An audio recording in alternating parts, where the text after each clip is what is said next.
Hello, I am Dr. Satish Pattan-Shetty, consulting laparoscopic and bariatric surgeon in Pune.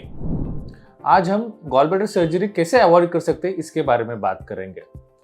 जब भी gall bladder में stones होता है और आप जब भी डॉक्टर के पास जाते हो तो बहुत सारे डॉक्टर्स बोलते हैं कि ऑपरेशन करना पड़ेगा, लेकिन किन पेशेंट्स में ऑपरेशन करना पड़ेगा, किन पेशेंट्स में ऑपरेशन नहीं करना पड़ेगा, उसके बारे में हम बात करेंगे। तो सभी पेशेंट्स में गॉल ब्लैडर सर्जरी करने की जरूरत नहीं होती।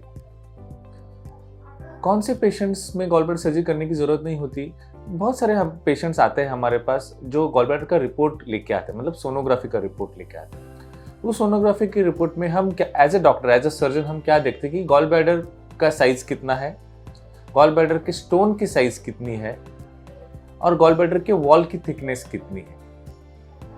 गॉल ब्लैडर स्टोन का साइज भी बहुत इंपॉर्टेंट रहता है।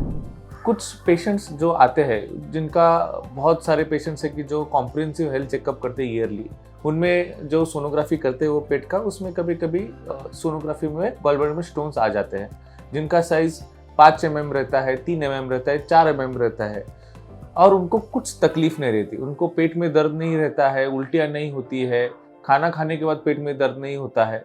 ऐसे पेशेंट्स को हम बिल्कुल कुछ न करने की सलाह देते हैं, क्योंकि उसको हम साइलेंट गॉल स्टोन्स बोलते हैं।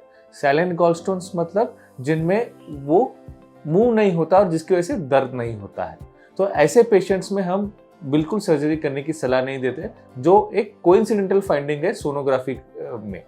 उस पेशेंट्स को हम बोलते हैं कि सर्जरी नहीं करना है, बट एवरी 6 मंथली या फिर एवरी ईयरली फिर से सोनोग्राफी कीजिए।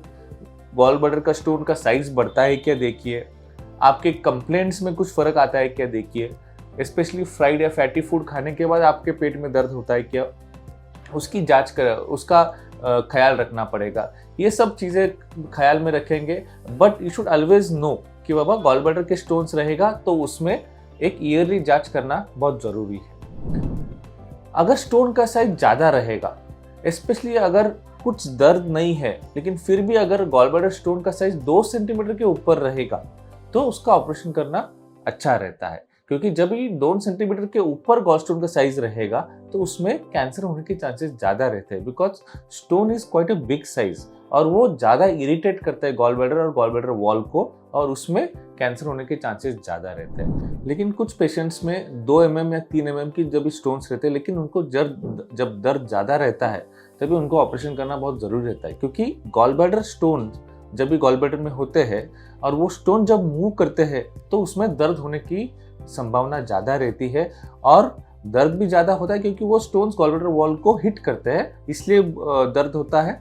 प्लस ये गॉल ब्लैडर स्टोन जब पित्त की नली में या कॉमन बाइल डक्ट में आता है तो उसमें जॉन्डिस होने के चांसेस ज़्यादा रहते हैं, और specially when the patient has pain तो उसमें गॉल ब्लैडर मूवमेंट, स्टोन के मूवमेंट के हिसाब से उस कॉमन बाइल डक्ट में आना भी ज़्यादा चांसेस रहते हैं। तो उस पेशेंट्स में ऑपरेशन करना अच्छा रहता है, क्योंकि कॉम्प्लिकेशन होने के बाद जब भी स्टोन कॉमन बाइल डक्ट में जाता है या फिर नीचे पैंक्रियाटिक डक्ट के यहाँ जाता है तो पैंक्रियाटिस भी होने के चांसेस ज़्यादा रहते हैं, जो ज़्यादा जानलेवा हो सकता है। So specially when you have complications, when you have pain in the gall bladder because of gall bladder stones, you should always try to get it removed, and a stitch in time saves 9। जितना जल्दी हम operation करेंगे उतना अच्छा रहेगा, लेकिन अगर patient को तकलीफ नहीं रहेगी तो ऑपरेशन करने की बिल्कुल ज़रूरत नहीं रहती। Thank you. कुछ क्वेश्चंस रहेंगे तो आप हमारे कमेंट बॉक्स में कमेंट डाल सकते हैं। We are ready to clear your doubts. Thank you.